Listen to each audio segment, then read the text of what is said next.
आइए, प्रियव्रत ने 4 बजे उठ करके स्नान करने गए हुए थे। एक शेर ने दहाड़ मारी और एक हिरणी के पेट से एक हिरण का बच्चा पैदा हो गया। हिरणी मर गई डर के मारे। उस बच्चे को भरत जी उठा के लाते हैं, पालन करते हैं और उसी पर उनका मन लग गया। मरते समय हिरण का चिंतन किए। भरत जी हिरण की योनि में जन्म लिए। बाद में उन्होंने हिरणी का दूध नहीं पिया और शरीर को त्याग दिया। तब जाकर के वो जड़ भरत कान कुब्ज ब्राह्मण जड़ भरत के नाम से प्रसिद्ध हुए और उनने शादी विवाह नहीं किया और उटपटांग है ना, अब शादी नहीं किए, काम घर का करे नहीं, कोई काम नहीं धाम नहीं, अब बैठे भोजन करे को खिलावे। 1-2 रोटी खावे तो चलो कोई दे दे। अब उन्हें टिक्कड़ यदि बनावे तो 72 रोटी चाहिए उन्हें, है ना। और अकेले जड़ भरत अकेले और पूरे घर के एक तरफ, उससे भी कम में हो जाए। और भाभियां तो हैरान हो गई, बोले हम नहीं खिलाते, चाहे कछु हो हम तो नहीं बनाएंगे और काम धाम करता नहीं। उन्होंने कहा काम करो भैया, जाओ मक्का की खेत है वहाँ हड़ा भगाना। बोले ठीक है। भरत जी गए और रोटी खूब बांध ले गए, कम से कम इतनी मक्का की और चटनी, और बैठे और बोले जेवत संत हरिहर करे धन पुरुषन के भाग, जिनके गृह पावन भई संत पर जय हरिहर। सब खाओ। तो चिड़ैया सब आ गई। बोले बैठ जाओ भुट्टन में। तो एक एक भुट्टा में 8-8 10-10 चिड़ैया बैठ गई। गांव वालों ने कहा कि भरत जड़ भरत सब खाए ले रहे। बोले तेरे बाप का खा रहे, खान दो। भरत जी कहते हैं कि रमई के चिड़िया रमई के खेत, खाल चिड़ैया भर भर पेट। रमई के चिड़िया रमई के खेत, खाल चिड़ैया भर भर पेट। रमई के चिड़िया रमई के खेत, खाल चिड़ैया भर। खाने वाला राम खिलाने वाला राम, रोकने का क्या है काम। खाने वाला राम खिलाने वाला राम, रोकने का क्या है काम। रमई के चिड़िया रमई के खेत, खाल चिड़ैया भर भर पेट। बोलिए बाके बिहारी। शाम के जड़ भरत जी घर गए। भाभियां बहुत खुश हुई। लाला आए, लाला आए, लाला आए। भाई आए। बोले क्यों तुम लोग अच्छा देखे। बोले भैया एक दाना नहीं खाए, हमने ऐसे ताके एक दाना नहीं खाई। भाभियों ने कहा वाह वाह बहुत अच्छा है, एक दाना नहीं खाए, बढ़िया है। अब भाई लोग सवेरे गए। बोले हम देख तो आए, सो सब हरा पेड़ भुंटा सफेद। बोली हे दादा ये इतना जल्दी कैसे पक गया। देखे तो पूरे खेत में एक दाना था, बाकी सब खा गई थी। बोले कह रहा था एक दाना नहीं खाए, बाकी तो सब साफ कर दिया। भाभियों ने कहा वो दादा ये तो कहीं का नहीं छोड़ा। उनने रोटी देना बंद कर दिया और बसोरों की रोटी उनने खाई और गांव के जो लंबड़दार थे उनने कहा कि तुम्हें बंद कर दिया जाएगा। बसोरों की रोटी ब्राह्मणों के खाई नहीं। तो जड़ भरत को फिर जंगल में जाके छोड़ आए और मेड़ों पे रहते। एक दिन जल्लाद उनको पकड़ करके ले गए और देवी के बलि देने को कहा, हम तुम्हें बलि देंगे। बोले ठीक है जब देना हो तो दे देना, अब हम बोले खा लो जितना खाना है। 8 आदमी का भोजन था, अकेले खा गई। बोले और खाओगे? बोले हाँ। तो गए तो फिर खिचड़ी ले आए, चावल और मूंग की दाल की खिचड़ी बनी, आधी वो भी खा गए। बोले हे भगवान, हाथी ले आते तो अच्छा था, ये तो बहुत खतरनाक पाने वाला। सुबह जैसा समय हुआ 3 बजे शाम के, और बोले उठो तुम्हें बलि देंगे। बोले चलो हम तैयार हैं। बोले डर नहीं लगता? बोले कि क्या लगना है डर, हैं? मरना तो है ही है, एक दिन देवी के भोजन हो जाए कितनी अच्छी बात है। धर दो तलवार। कहाँ धरना है? बोले गर्दन में। बोले लेट जाए? बोले हाँ लेट जाओ। से लकड़ी का एक ऐसा सा उसमें मुंह फंसा दिए गर्दन और लेट गए। बोले चला दो तलवार। जैसे उनने तलवार उठाई और देवी प्रकट हो गई और जल्लादों की बलि दे दी। और जड़ भरत को उठाया, सीने से लगाया। जड़ भरत जी ने कहा माता चले? बोले जाओ बेटा। ना तो उन्हें जल्लाद के पकड़ने पर अफसोस था और ना देवी के प्रकट होने पर प्रसन्नता थी। भगवान श्री राम थे तो ना तो उनके मन में कभी ये दुख था कि मुझे वनवास हो गया, है ना, और ना तो उनको ये था कि हमें राज्य मिला। न दुखेषु न मुखाम्बुज श्री रघुनंदनस्य में सदास्तु सा मंजुल मंगल प्रद। उनके मुख में सदैव मुस्कुराहट थी और मंगल ही था, कभी भी उनने दुखी नहीं भई। इसीलिए आप सब लोगों को एक बात ध्यान में रखना चाहिए, चाहे कितना कष्ट हो जाए तो भी दुख नहीं मनाओ, और सुख हो जाए तो हंसो नहीं, है ना। ओ और दुख सुख हो जाए तो हंसो नहीं, दुख हो जाए तो रो नहीं, है ना। क्योंकि ये खेती राम जी की है, अपनी तो है ही नहीं। कि है किसी की? है नहीं है कोई चीज है। अब हमने जो है ये घंटी है, अब हम तुम्हें दिए हैं, हम ले लेवे, तुम काहे को रो? हैं? हमने तुम्हें दिए हैं, अपनी चीज ले ले, अब तुम रो। वो बाबा जी मेरी घंटी ले गए, मेरी घंटी ले गए। अरे घंटी लेना जाए, हमारी चीज है, हम जब तक दिए थे तो दिए थे, अब हम ले लिए। याद रखिए ये सब प्राणी भगवान के ही हैं, है ना।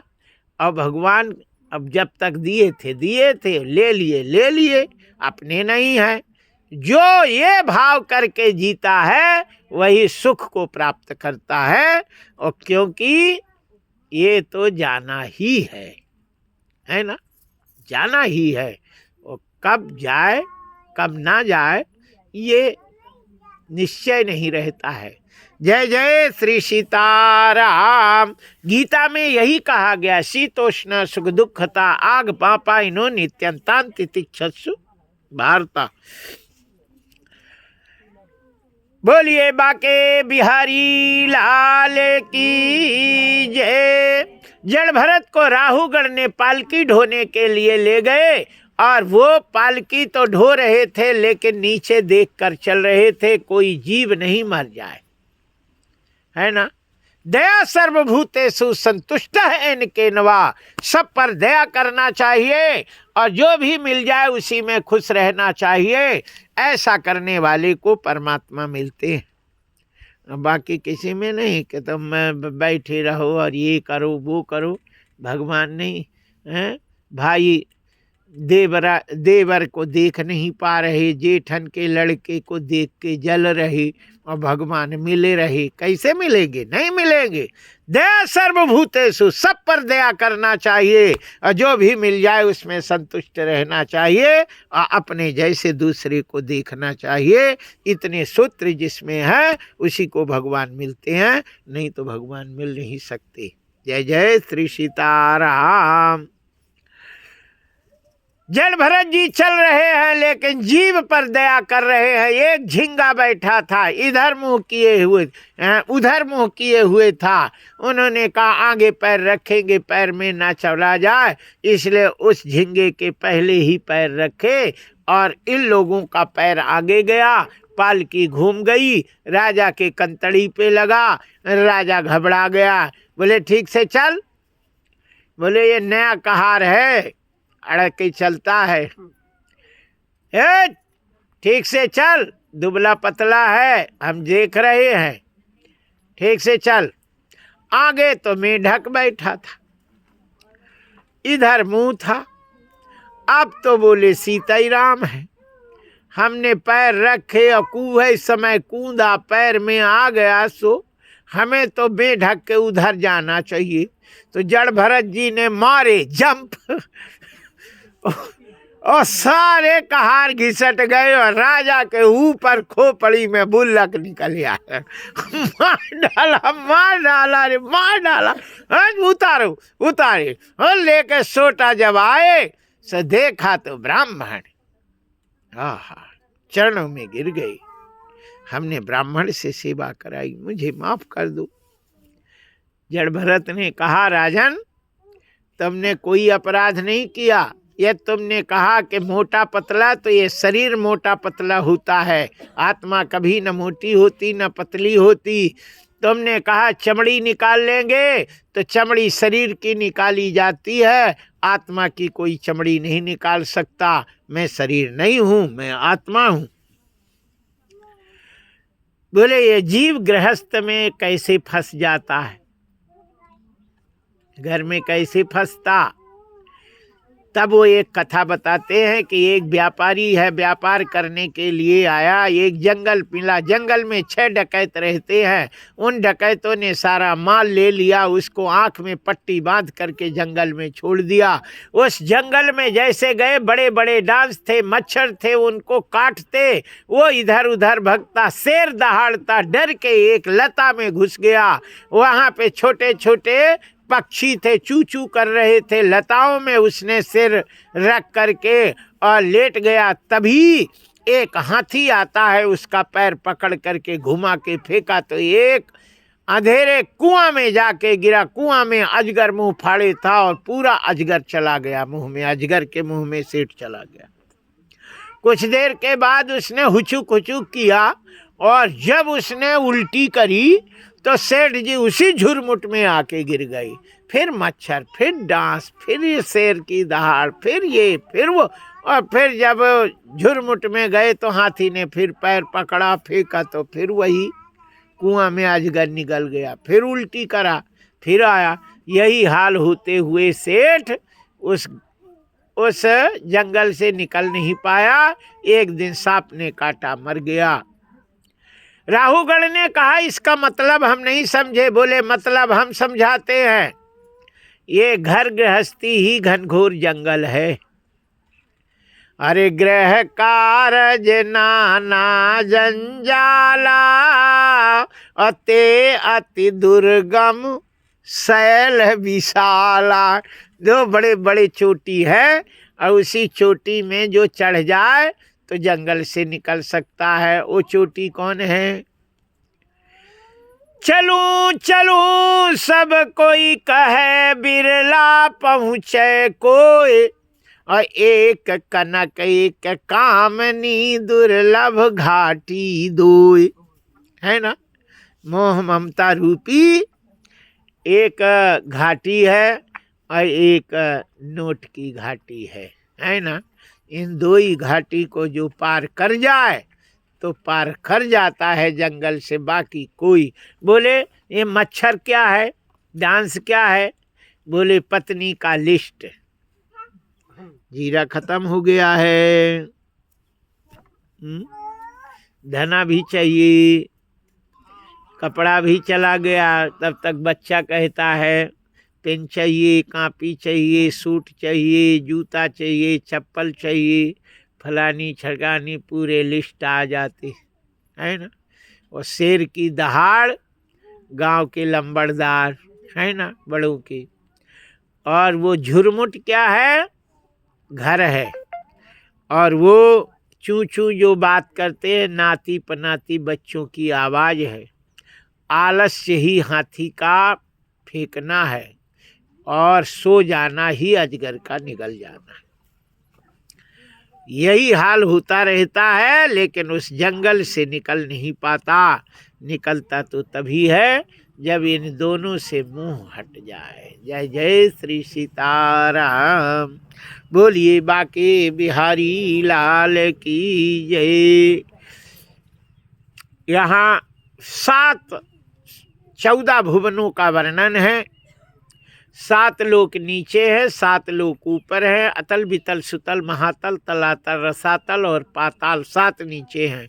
7 ऊपर हैं, भूलोक भुवालोक स्वलोक महालोक जनलोक तपलोक सतलोक। इन 14 भुवनों का वर्णन है। ये वर्णन करने में तो बहुत समय लगेगा। 28 नरकों का वर्णन है। जो पाप करता है उसको भोगना पड़ता है। तो कहते हैं कि 28 नरकों में एक आध नरक हम बता ही देते कि नहीं।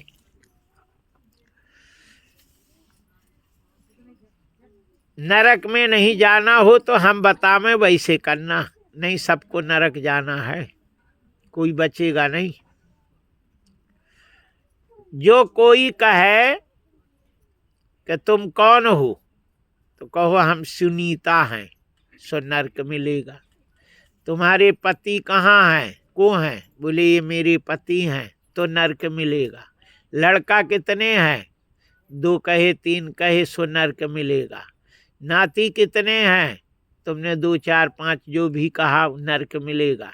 सब नरक के काम हैं, ठीक है ना। नरक किसको नहीं मिलेगा? जो ये कहता है कि मेरा कुछ नहीं है, सब प्रभु का है, ठीक है ना। देखो शरीर ये तुम्हारा तो है नहीं, माँ बाप का है। तो ये शरीर तुमने कैसे कह दिए मेरा शरीर है ना। ये शरीर मेरा नहीं है, ये माँ बाप का शरीर है, ठीक है ना। पति तुमने कैसे कह दिया मेरा पति है, ये सास का है लड़का, है ना। ये तो उनके लड़का है, हमारे थोड़ी है, अपने नहीं है। ना कछु तेरा ना कछु मेरा, और चिड़िया रैन बसेरा है। ये पृथ्वी भी पृथ्वी भगवान की पत्नी है, मेरी माता है। बोले ये जमीन मेरी है, तेरी कहाँ से आ गई? बोलो, ये तो माँ है, विष्णु भगवान की पत्नी।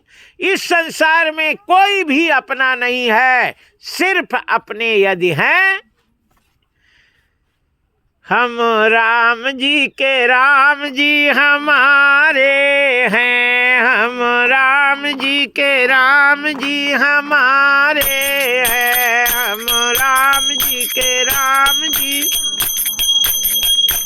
मेरे प्राणों के प्यारे हैं, मेरे प्राणों के प्यारे हैं। वो तो दशरथ राज दुलारे हैं, वो तो बजरंगी के प्यारे हैं, वो तो भक्तन के रख हैं। हम राम जी के राम जी हमारे हैं, हम राम जी के राम जी है, मेरे प्राणों के प्यारे हैं, मेरे है। हम राम जी के राम जी हमारे हैं, हम राम जी के राम।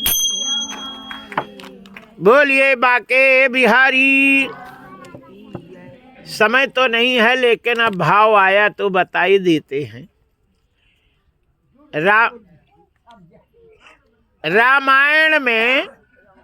रामायण में सुंदर कांड को सुंदर कांड क्यों कहा है ना। तो कहते हैं कि पूरी रामायण में राम जी ने जीव के कल्याण के लिए कुछ भी कहीं नहीं बताया, केवल सुंदर कांड में बताया। क्या बताया? जीव को यदि अपना कल्याण करना है तो मोह की कितनी जड़ होती है, मोह कहाँ कहाँ होता है। मोह कहाँ कहाँ होता है? मोह सकल व्याधिन कर मूला, सभी व्याधियों की जड़ मोह है। और मोह कहाँ कहाँ होता है? रामायण में लिखा है। राम जी कहते हैं, जननी जनक बंधु सुत दारा, 5, जननी जनक बंधु सुत दारा, तन धन भवन सुहृद परिवारा, और सबके ममता ताग बटोरी, मम पद मनहि बांधि बर डोरी, और समदर्शी इच्छा कछु नाही, अहरस शोक भय नहीं मन माही, अस सज्जन मम उर बस कैसे, अलोभी हृदय बसे धनु जैसे, तुम सरीखे संत प्रिय मोरे, अधरऊ देह नहीं आन निहोरे, असगुन उपासक परहित, निरति नीत दृढ़ नेम, अते नर प्राण समान, मम जिनके ध्वज पद प्रेम। राम जी कहते हैं कि जो भी घर में सदस्य है, माँ बाप भाई पत्नी पुत्र, ये सब मेरे हैं और मेरे ही चरणों में बांध दो, है ना। और सब समदर्शी हो जाओ और चले जाएं तो दुख नहीं, और मिल जाए तो सुख नहीं। इसी में तुम्हारा कल्याण है, बाकी कल्याण हो नहीं सकता। यही जीवन का उपाय बताए हैं, इससे सुंदर संसार में कुछ हो नहीं सकता। जय जय श्री सीताराम। आइए, जड़ भरत जी उनको भवावटी का वर्णन करते हैं और नरकों का वर्णन करते हैं। 28 नरक हैं। जो ये घर मेरा है, पति मेरा है, बच्चे मेरा है, ऐसा कहता है, उसको भी नरक होता है। जो दूसरे के धन संपत्ति स्त्री को भोगता है, वो भी नरक का गामी होता। जो मच्छर मारता, खटमल मारता, जुआ मारता है, चीटा ऊटा मारते, उन्हें भी नरक में जाना पड़ता। जो दारू पीता है, उसे तो भयंकर ही नरक होते हैं, अयहपान नामक नरक में डालते हैं, है ना। जो जीवों को मारता है, उसे कुंभीपाक नामक नरक में डालते हैं, भारी नरक हैं। और जो हमने बताया उसमें कोई नरक नहीं है, उसी में सदगति है। राम राम कहो, भजन करो, अपना संसार में कुछ नहीं है। राम जी अपने बस, तब सब नरकों से बच गए। और नहीं तो ये पग पग पर नरक है और पग पग पर कष्ट है। बोलिए बाके बिहारी लाल की जय। हरि शरणम। 6वें स्कंध में अजामिल की कथा है। कानकुब्ज ब्राह्मण थे, अजामिल थे। उन्होंने 25 साल तक ब्रह्मचर्य का पालन किया। विवाह हुआ, एक वैश्या के चक्कर में उन्होंने अपनी पत्नी का त्याग कर दिया और उस वैश्या के साथ रहने लगे। 8 लड़के हो गए और एक पेट में था। 80 साल की उम्र हो गई थी। तभी नारद जी आते हैं और उन्होंने कहा कि इस लड़के का नाम नारायण रख देना, और उस लड़के का नारायण रखे। मरते समय जल्लाद जमदूतों को देखा और उसने सोचा कि नारायण देख के डर जाएगा। उसने बड़े जोर से कहा, नारायण भाग। भागे कह पाया, भात भर कह पाया, तभी जमदूतों ने उसके प्राण निकाल लिए। बाद में विष्णु दूत उनको लेकर के जाते हैं। मरते समय जो भगवान का नाम ले लेता है, उसे नरक नहीं जाना पड़ता, भगवान का धाम मिलता है। जय जय श्री सीताराम। आइए, अब हम 6वें स्कंध में पहुंचते हैं। 6वें स्कंध में वृत्तासुर की कथा है। क्योंकि अदिति के पुत्र थे त्वष्टा, और त्वष्टा के रचना से विवाह हुआ था। उनके 2 पुत्र होते हैं, विश्वरूप और सन्निवेश। विश्वरूप को इंद्र ने अपना गुरु बनाया। बाद में विश्वरूप की गर्दन काट दी, जिसमें ब्रह्म हत्या आती है, और वो ब्रह्म हत्या 4 जगह बांटी गई। एक पृथ्वी में ऊसर के रूप में दिखाई देती है, जल में फेन के रूप में दिखाई देती है, पेड़ में गाद के रूप में दिखाई देती है, और एक भाग स्त्रियों को दिया जो स्त्रियों को एक महीना में 3 दिन रज के रूप में दिखाई देती है। और उस 3 दिन में 3 दिन स्त्रियों को व्रत पूजा पाठ अनुष्ठान किसी को छूना आदि वर्जित है। और यदि छू वगैरह जाए तो फिर भादव महीना के ऋषि पंचमी को ऋषियों की पूजा करके उससे निवृत्ति का विधान पद्म पुराण में बताया गया है। आइए यहाँ ये वृत्तासुर जो है वो त्वष्टा ने यज्ञ करने पर वृत्तासुर को पैदा किया, और वृत्तासुर को दधीचि ऋषि की हड्डी से उसका वध किया गया था। पूर्व जन्म में वृत्तासुर जो राक्षस था वो चित्रकेतु नाम के राजा थे। 1 करोड़ रानी थी, उनके कोई संतान नहीं हुई। गुरुजी नारद जी के देने पर एक फल दिया, वो बड़ी रानी को दिया। बाद में सभी रानियां मिल करके उसको जहर दे दिया और वो लड़का मर गया। चित्रकेतु राजा उस लड़के के साथ मरने लगा। नारद जी आकर के उस जीव आकर के उसे समझाता है, और उसी वही विमान में बैठ के जा रहा था, तभी पार्वती ने उनको श्राप दे दिया था जिससे वो राक्षस बना। ये कथा शॉर्ट रूप में बताई, लेकिन है बड़ी है। 6वें स्कंध की कथा यहाँ विश्राम।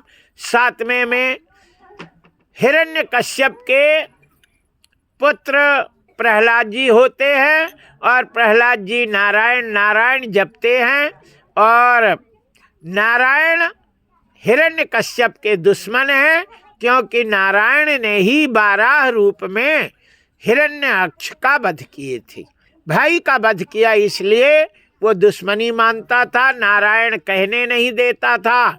और प्रहलाद जी नारायण नारायण कहे, और उनको मारने के लिए उसने चोटी से गिराया, पानी में डुबोया, हाथी से कुचलाया और आगी में जलाया, फिर भी नहीं जले। बाद में उसने अपने तलवार से खंभा में बांध करके बोले, बोल तेरा भगवान कहाँ है। प्रहलाद जी ने कहा, मेरे अंदर है, तेरे अंदर है, खड़ग में है और खंभ में भी है, फिर प्रकट क्यों नहीं होता। जैसे मुक्का मारा, भगवान खंभा फाड़ करके, यही समय था, प्रकट हो गए और हिरण्यकश्यप की छाती फाड़ करके उसके आंतें निकाल लेते हैं, उसको खत्म कर दिया। प्रहलाद जी को राजगद्दी प्रदान करते हैं। प्रहलाद जी के पुत्र विरोचन हुए, विरोचन के पुत्र राजा बलि होते हैं, और राजा बलि के पुत्र बाणासुर होता है। बाणासुर की एक लड़की थी जिसका नाम उषा होता है। उषा का विवाह भगवान श्री कृष्ण के रुक्मिणी के पुत्र प्रद्युम्न के पुत्र होते अनिरुद्ध से किया गया था, जिसकी कथा में विवाह के दिन 14 तारीख को, माने 13 तारीख को आप लोगों को बताएंगे। आज 11 है, कल 12 है। कल 56 भोग रहेगा, गोवर्धन पूजा होगी, और परसों तुलसी शालिग्राम का विवाह होगा। तुलसी शालिग्राम का विवाह याद रखो। आप लोग इतना ध्यान रखो कि धर्म में अधर्म तो करना ही नहीं चाहिए, है ना। धर्म कर रहे हो तो अधर्म नहीं करना चाहिए। हम हरिद्वार गए थे कुंभ में, अब जो कुंभ था, यही गाड़ी से एक बहुत सुंदर लड़की, बहुत सुंदर, मंगलसूत्र डारे, मांग भरे और बढ़िया गाड़ी से उतरी, और नए नए नोट 100-100 की सब बाबाओं को देवे पैर पड़े।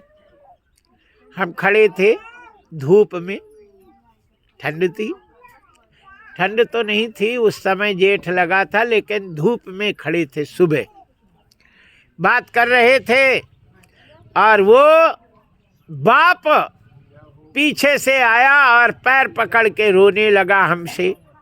हमने कहा, काहे रो रहे? बोले, महाराज क्या बताएं, ये मेरी मोड़ी है। हमने कहा अच्छी तो है, बढ़िया, देखो क्या बढ़िया, कैसे 100-100 का नोट बांट रही है सबको। ये बोले सूटकेस पूरा नोटन से भरा है। हमने कहा तुम फिर भी रो रहे? बोले रो इसलिए रहे कि जो हम इसके पीछे हैं तो इसके पीछे पति होना था, पति नहीं है। हमने कहा काहे? ये तो माघ भरी है सब। बोले महाराज हम अपने दुर्भाग्य को रोते हैं। एक कथा भई थी और कथा में एक वृंदावन के पंडित जी आए और इसको राधा बनाए थे रुक्मिणी, और एक लड़की को कृष्ण बनाया और इसको बरमाला डाल दिया और पाँव पखाड़ ली और मांग भर दी। और बोले तब से न बरमा ये उतारती और रोज मांग भरती। बोले मेरा विवाह हो गया। और कोई भी लड़की का दोबारा विवाह हो गए मांग भरे तो हम मांग भरवा ले गए, लेकिन ऐसा विधान है नहीं। एक ही बार लड़की का मांग भरी जाती, एक ही बार पैर पूजा जाता। और इसने इतनी पढ़ाई की, कलेक्टर बन गई, लेकिन विवाह कहते मेरे कृष्ण ही पति हैं, अब हम दूसरा विवाह कर नहीं सकते। देखिए ये भागवत है। भागवत में लड़की लड़की का तो विवाह होता नहीं। ये होता है? लड़की लड़की का विवाह नहीं होता। नंबर 1, तुमने लड़की को ही कृष्ण बनाया, लड़की को ही राधा बनाया, ये गलत है। देवताओं को तुम नाटक कर रहे, यहाँ नाटक थोड़ी है। यहाँ तो ओरिजिनल काम होता है। दूसरी, तुलसी जो है वो लक्ष्मी का स्वरूप है और शालिक राम भगवान श्री कृष्ण के रूप हैं। तुलसी शालिक राम विवाह करने का विधान है। घर में कार्तिक का महीना जब आता है और कार्तिक में देव उठान 11 को तुलसी शालिक राम का विवाह करके ही मोड़ी मोड़न का विवाह करना चाहिए, पहले विवाह नहीं करना चाहिए। और यदि भागवत अनुष्ठान होए तो उसमें तुलसी शालिक राम का विवाह उत्सव में करना चाहिए।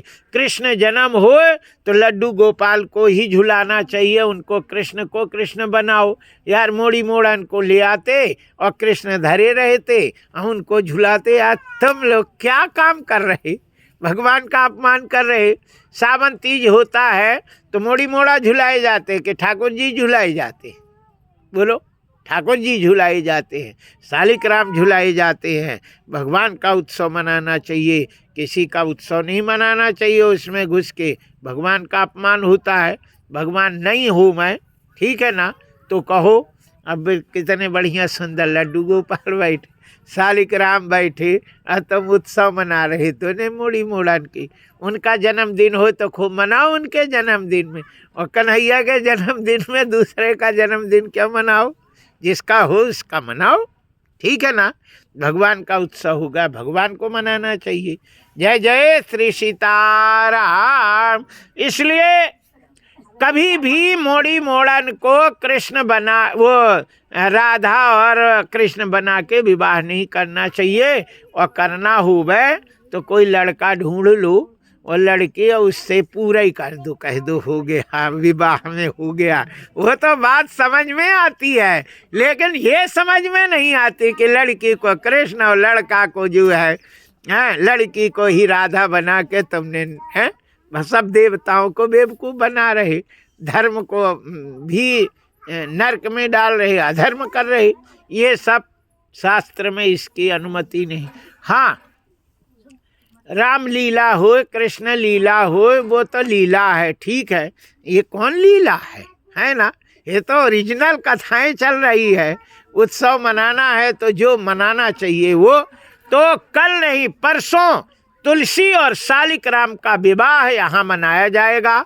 तुलसी के पाँव पखारेंगे, शालिक राम के पाँव पखारेंगे, और जो भी कन्यादान ले तो वो तुलसी लड़की का पूरा श्रृंगार ले आना है ना। जो भी लगता है माताएं जानती हैं, और कुमकुम बिंदी चूड़ी मंगल सूत्र वगैरह ये सब उन तुलसी को पहना के और पाँव पखारें, ठीक है। जय जय श्री सीताराम। बोलिए बाके बिहारी लाल की जय। भगवान ने नरसिंह भगवान ने वैशाख महीना के शुक्ल पक्ष चतुर्दशी को, नरसिंह चतुर्दशी को शाम के उनको डेहरी पर बैठा करके उनके छाती फाड़ करके उसका अंत कर देते हैं। 7वें स्कंध की कथा यहाँ विश्राम। 8वें स्कंध में गज और ग्राह की कथा है। त्रिकूट पर्वत के नीचे एक ऋतुमान उद्यान के नीचे एक सरोवर था। गजराज अपने हजारों लड़के और सैकड़ों पत्नियों के साथ उसमें नहाने के लिए आया था। ग्राह बैठा हुआ था, उसने गजराज का पैर पकड़ लिया। बच्चे वगैरह सब पहले तो सहयोग करे, बाद में सब चले गए। एक पत्नी थी वो भी चली गई। गजराज ने एक फूल उखाड़ करके भगवान को, हे गोविंद राखो शरण, अब तो जीवन हारा। नीर पुयन हेतु गयो सिंधु के किनारे, सिंधु बीच बसत ग्राह चरण धर पछारे। भगवान जी प्रकट हो करके ग्राह को मार के गजराज को उबारा है। राम को आधारा, सीता राम को आधारा। याद रखो, बुजुर्गों के, गुरु के पैर पकड़ ले वह तब उसका कल्याण होता है। लड़का माँ बाप के पैर पकड़े रहेगा तो उसका उद्धार हो जाए। बहुएं सास के पैर पकड़ी रहेगी तो उनका कल्याण हो जाएगा। शिष्य गुरु के पैर पकड़े रहेगा तो उद्धार हो जाएगा। भक्त भगवान का पैर पकड़े रहेगा तो उसका उद्धार हो जाएगा। कहते हैं जो पैर पकड़ता है उसका उद्धार पहले होता है। पाप करे सुख होता, पाप नहीं, पाप करे सुख होता है, पाप करे दुख जाए, और पाप करे से हरि मिले, तो पाप करो दिन रात, है ना।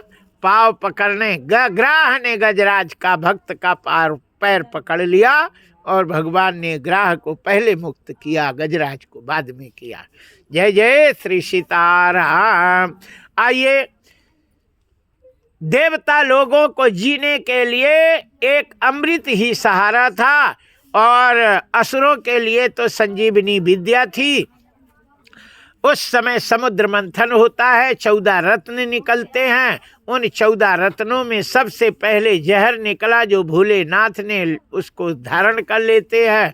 बाद में ऐरावत हाथी इंद्र को दे दिया गया, घोड़ा उच्चैश्रवा सूर्य भगवान को दे दिया गया, चंद्रमा देवताओं को दे दिया गया, कल्प वृक्ष देवताओं को दे दिया गया, और गाय निकलती है वो सप्तर्षियों को दे दी गई।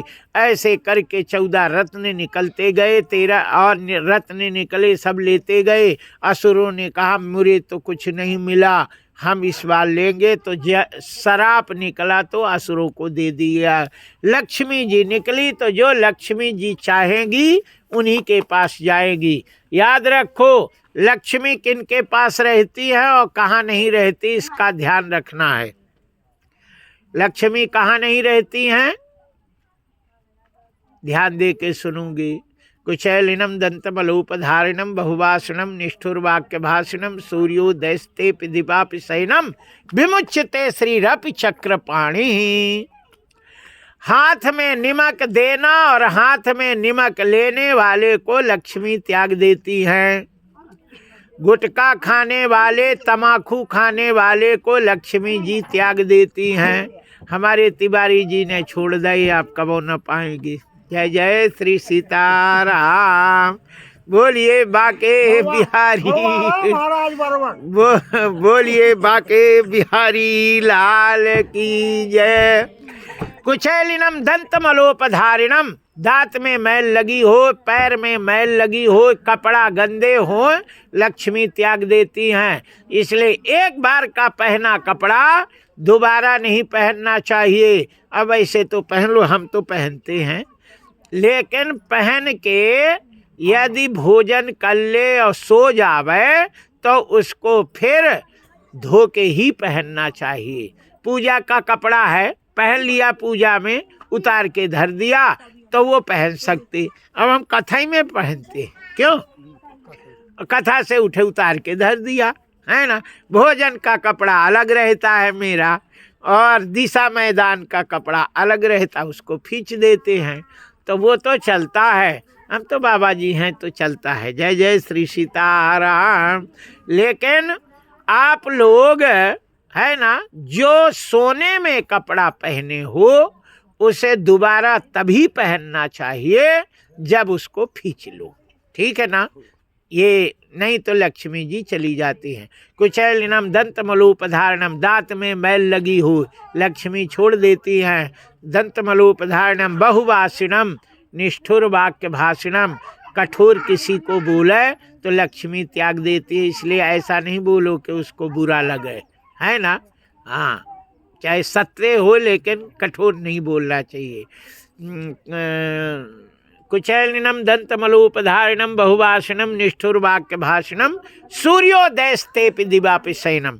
सूर्य उग रहा हो, सूर्य अस्त हो रहा हो, उस समय सोवे तो लक्ष्मी त्याग देती हैं। दिन के भी सोवे तो लक्ष्मी त्याग देती हैं, है ना। तो ये नहीं करना चाहिए। कैथ के नीचे कभी नहीं दिन के बैठना चाहिए। रात को दही कभी नहीं खाना चाहिए और रात को दही छूना नहीं चाहिए। माताओं को डेहरी पर कभी नहीं बैठना चाहिए। दूसरे के घर बिना बुलाए नहीं जाना चाहिए, है ना, बिना बुलाए नहीं जाना चाहिए। और 5 चीजें शरीर से कभी अलग नहीं करना चाहिए, ठीक है ना। सुहागिनी स्त्री को माथे से सिंदूर कभी अलग ना करे, गला नहीं सूना रहे, कान सूना नहीं रहे, नाक सूना नहीं रहे, हाथ सूना नहीं रहे और पैर भी सूना नहीं रहना चाहिए। स्त्रियों को लक्ष्मी उनके घर में रहती है जो डेहरी में बड़ी देर तक खड़ी ना रहे, दरवाजे में, है ना। सिल में बैठे नहीं, झाड़ू में पैर नहीं रखे और डेहरी पर पैर नहीं रखना चाहिए, ठीक है ना। और दूसरी चीज है कि घर के डेहरी को गाय के गोबर से लीपना चाहिए। और घर में पोछा लगावे तो गोमूत्र जरूर डाल के पोछा लगाना चाहिए। इसकी कथा हम बाद में बताएंगे, है ना। जैसे टाइल्स लगी है और बढ़िया संगमरमर है तो पोछा लगाते समय गोमूत्र 2-4 बूंद पोछा में जरूर डाल लेना चाहिए, है ना। और घर के बाहर डेहरी में गोबर से लीपना चाहिए, भैंस के नहीं। भैंस का गोबर नहीं होता, टट्टी होती है। और भैंस के लैट्रिन से लीपने पर भैंसासुर आता है।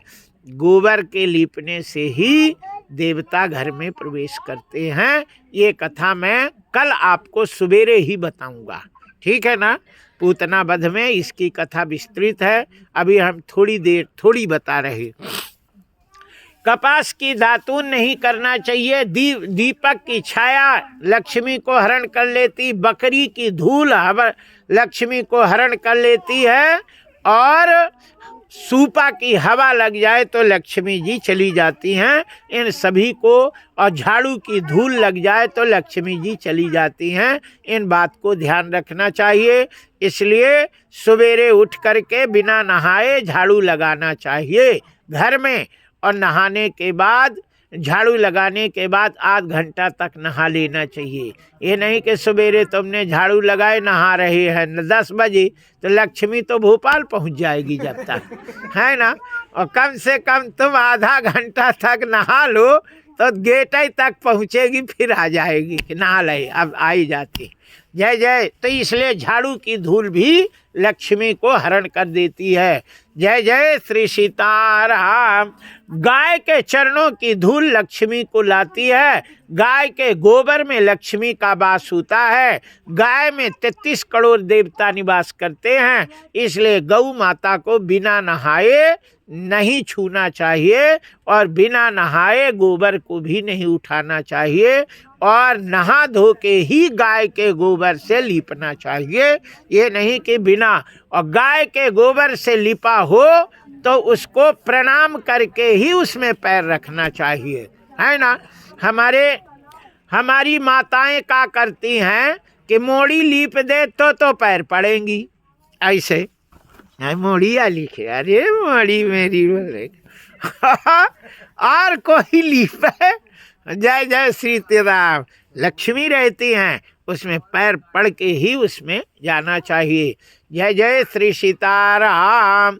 हम ये कथा बाद में बताएंगे, डेहरी में पैर क्यों नहीं रखना चाहिए, सारी बातें हैं, लेकिन अब हमारे पास समय कम है। बोलिए बाके बिहारी लाल की जय।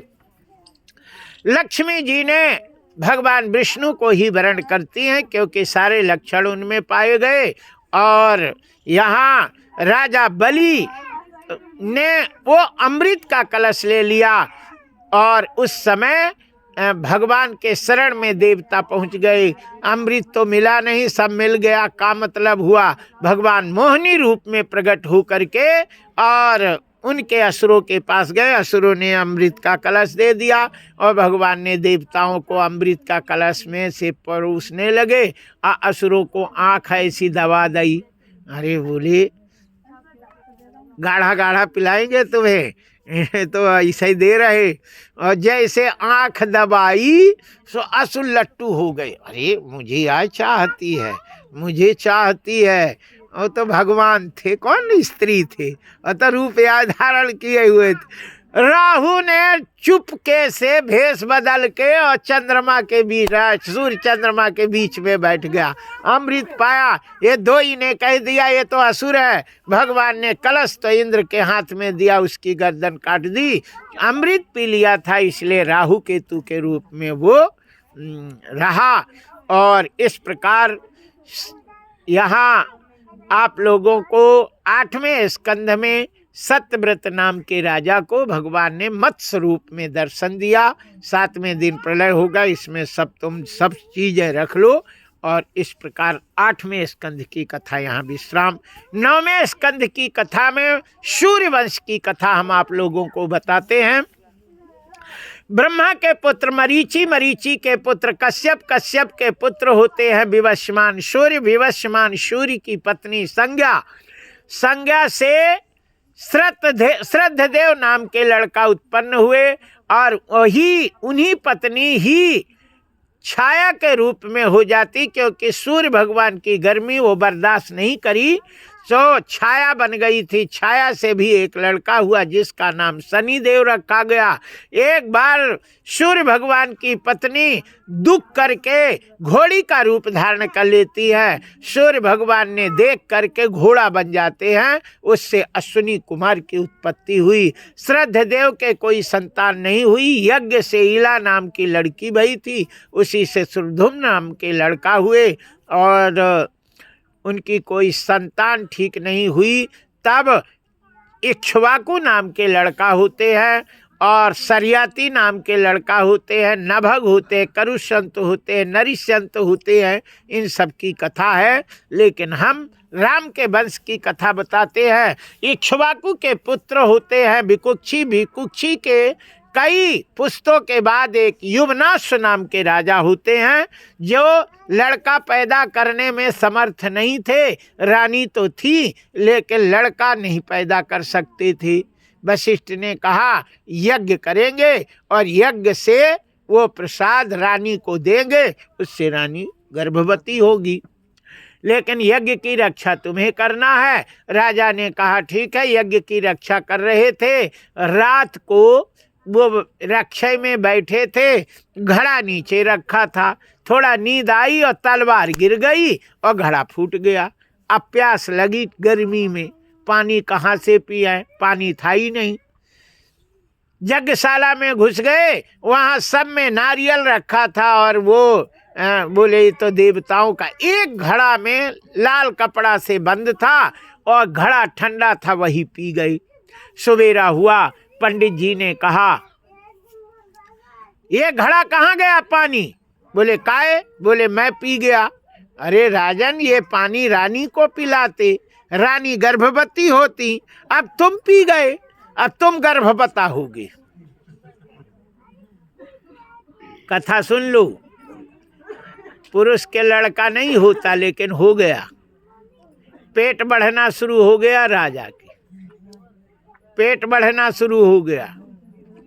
9 महीना हो गए, 10वां महीना हुआ, अस्पताल में भर्ती करे अब 32 टाका लगा और पेट फाड़ के मोड़ा निकाल लाई। निकाल तो लए, ठीक है, अब दूध कहाँ से पिए? पुरुष के लड़का हो गए सो दूध की व्यवस्था तो रहती नहीं। पह पह करने लगा तो इंद्र आ गया और इंद्र ने अपनी ये तर्जनी अगली मुंह में लगा दी, उसी से दूध निकलने लगा। इसलिए याद रखना, ये अगली पूजा पाठ में न लगा देना और न जाप में लगा देना। हमारे तिवारी जी तो बिल्कुल ऐसा ही रखते हैं, है ना। एक पंडित जी ने तो अगुली काट के धर दिया था दांत, लेकिन अगुली काटना नहीं चाहिए। यदि अगुली काट देवे तो पूजा के अधिकारी नहीं होता है। अगुली रहे लेकिन सीधी रहे, टेढ़ी नहीं होवे। जय जय, हाँ, और यही ऐसे ऐसे पकड़ो, है ना। जय जय श्री सीताराम, बोलिए बाके बिहारी लाल की।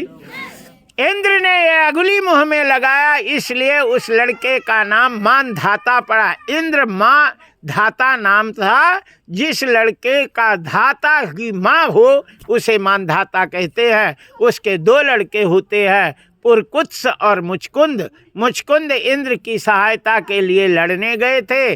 पुरकुत्स के वंश में एक सत्यव्रत नाम के राजा होते हैं। सत्यव्रत नाम के राजा के हरिश्चंद्र होते हैं। हरिश्चंद्र की कथा सत्य की तो आप लोग जानते हैं। हरिश्चंद्र के पुत्र होते हैं रोहित, रोहित के पुत्र होते हैं हरित, हरित के पुत्र होते हैं सुदेव। सुदेव कुछ कमजोर थे, यवनों ने आक्रमण किया और वो सीधे के सीधे चोर दरवाजे से बाहर जंगल में चले गए। एक पत्नी उनके साथ में गई। कुछ दिनों के बाद उनकी मृत्यु हो गई। पत्नी सती होने लगी। महात्माओं ने रोक दिया, क्योंकि राम जी का प्राकट्य उसी वंश में होना था। उसको गर्भवती थी, इसलिए उसको बोले गर्भवती स्त्री सती नहीं हो सकती। 25 पत्नियां सुदेव की और थी, वहीं पे 26वीं पत्नी को कर दिया। 25वीं पत्नियां बहुत खतरनाक। जय जय श्री सीताराम। माताओं की आदत बहुत खराब होती है ना, लेकिन मड़खेरा की माताओं की खराब नहीं है, अच्छी है। और माताओं की खराब होती है, खा नहीं सकती तो बगरा जरूर देती है। जय जय श्री सीताराम। खा नहीं पाती तो बगरा देती हैं, है ना। कोई खा नहीं पाए। उन लोगों ने सोचा कि यार मेरे मोड़ा नहीं और ये साउथ के मोड़ा है, इसकी के बल्ले बल्ले होगी, इसलिए इसको खत्म कर दो। जहर पिला दिया साउथ को और वो जहर के साथ लड़का हो गया, मरा नहीं, जिसका नाम राजा सगर पड़ा। राजा सगर बड़े यशस्वी थे। 2 पत्नियां थी। एक पत्नी के 60,000 पुत्र उत्पन्न हुए। एक पत्नी के एक ही पुत्र था, जिसका नाम असमंजस रखा गया। 100 अश्वमेध यज्ञ करने का आयोजन किया। 99 कर चुके थे, 100वां करने जा रहे थे। उसको घोड़ा को चुरा करके कपिल मुनि के आश्रम में बांध दिया। 60,000 पुत्र समुद्र खोद डाले और पूरी पृथ्वी खोद डाली। पृथ्वी जल बहुत ज़्यादा है, थल तो 29 भाग, पूरी पृथ्वी में 29% में है ना। 71 में तो जल ही जल है। हाँ, खोद खोद के पहाड़ बना दिए। और जैसे गए तो वो घोड़ा देखा और बाबा जी बैठे थे अच्छे दाढ़ी वाले, बोले पकड़ो। चोर आके और घोड़ा चुरा के बाधा, आँख बंद करके कपिल देव जी ने भस्म कर दिया 60,000 को। जब जा करके असमंजस ने उनको स्तुति करके घोड़ा ले आए और अश्वमेध यज्ञ पूरा किया। अपने भाइयों को उतारने के लिए गंगा लाने का प्रयास किए, नहीं ला पाए। असमंजस के पुत्र अंशुमान हुए, नहीं ला पाए। अंशुमान के पुत्र भगीरथ होते हैं और भगीरथ ने एक काम किया। क्या काम किया? विवाह नहीं किया। ये तो कहते हैं गंगा जी ले आई। विवाह नहीं किए। विवाह करेंगे, मोड़ी मोड़ा पैदा करेंगे, तब तक बूढ़ापा आ जाएगा और भजन नहीं कर पाएंगे, है ना। अब बुढ़ापे को कहो तुम भजन करो, कहाँ से होगा? नहीं होता। इसलिए उन्होंने जवानी में एक पैर से खड़े होकर दोनों हाथ ऊपर करके और गंगा का आवाहन किया है। भजन करो मस्त जवानी में, बुढ़ापा किसने देखा है। भजन करो मस्त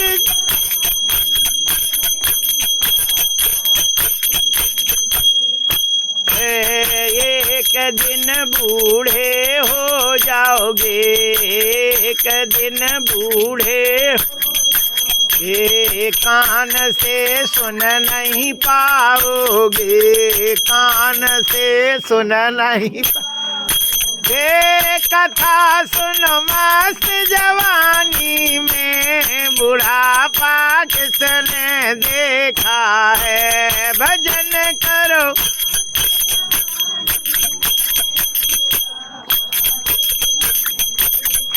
एक दिन लूले हो जाओगे, एक दिन लूले हो जाओगे, एक दिन लूले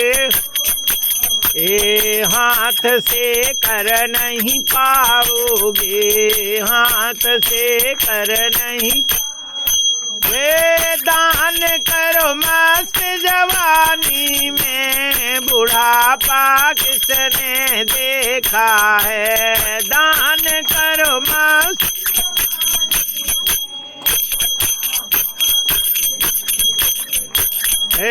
भजन करो मस्त जवानी में, बुढ़ापा किसने देखा है। भजन करो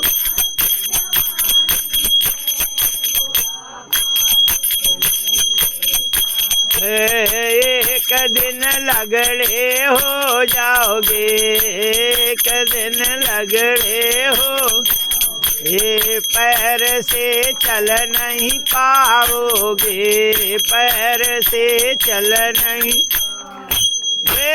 तीरथ करो मस्त जवानी में, बुढ़ापा किसने देखा है। तीरथ करो मस्त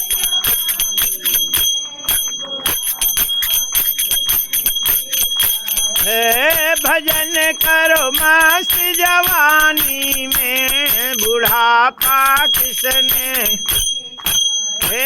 भजन करो मस्त जवानी में, बुढ़ापा किसने देखा है।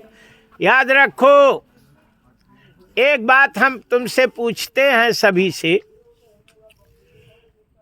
जवानी में जोश होता है कि नहीं। जवानी में जोश होता है और बुढ़ापे में होश होता है। बुढ़ापे में होश होता है, जवानी में जोश होता है। यदि जवानी में ही होश आ जाए तो सोने में सुहागा आ जाता है। इसलिए बुढ़ापे के लिए नहीं परखो, जवानी में ही करना चाहिए, है ना। तब सब कछु हो सकता है, नहीं तो जय जय सीताराम।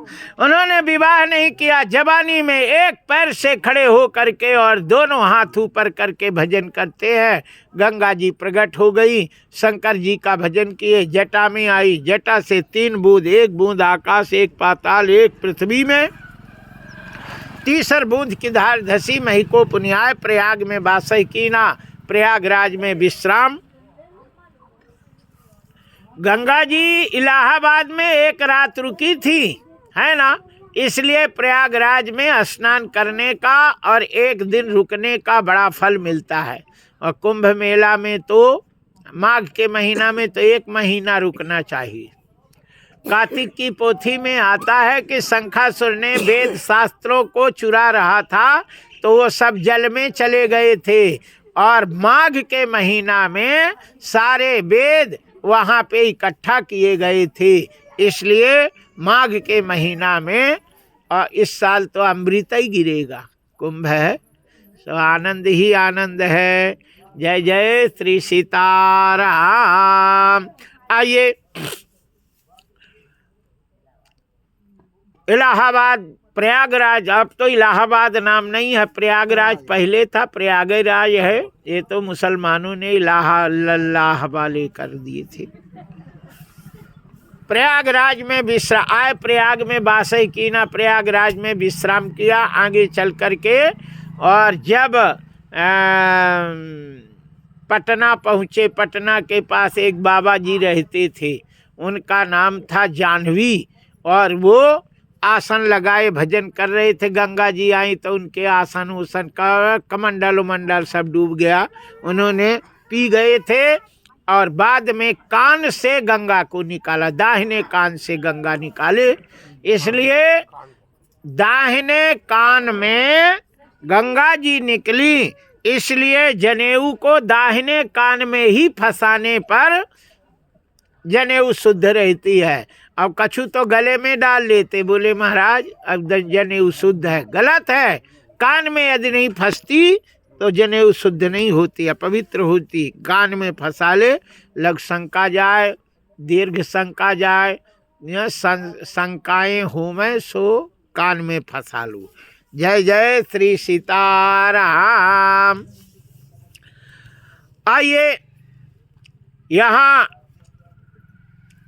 हम आप लोगों को बता रहे कि भगीरथ के पुत्र होते हैं सुदेव, सुदेव के पुत्र होते हैं सौदास, उन्हें कलमास्पाद भी कहते हैं।